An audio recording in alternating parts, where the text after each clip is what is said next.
અમદાવાદના સાણંદમાં કપડાની દુકાનની આડમાં ચાલતા એમડી ડ્રગ્સના વેપલાનો સાણંદ પોલીસે પર્દાફાશ કર્યો। બાબા ફેશન નામની દુકાનમાં કપડાં વેચવાના બહાને નશાનો કારોબાર ચાલતો હોવાની બાતમીના આધારે પોલીસે દરોડો પાડ્યો હતો। આ કાર્યવાહીમાં પોલીસે સ્થાનિક દુકાનદાર સહિત ડ્રગ સપ્લાય કરતી રાજસ્થાનની એક મહિલા અને અન્ય 2 શખ્સો મળી કુલ 4 લોકોની ધરપકડ કરી છે।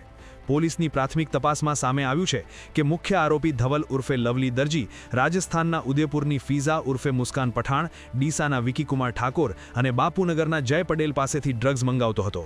પોલીસે આ સમગ્ર સપ્લાય ચેનનો ખુલાસો કરીને 4 લોકોને ઝડપી પાડ્યા છે।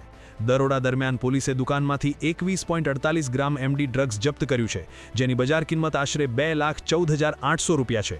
આ ઉપરાંત ડ્રગ્સ પેક કરવા માટેની ઝીપલોક પડીકીઓ અને મોબાઈલ ફોન મળીને કુલ 2,44,800નો મુદ્દામાલ કબજે કરવામાં આવ્યો છે। હાલ સાણંદ પોલીસે આ મામલે વધુ તપાસ હાથ ધરી છે।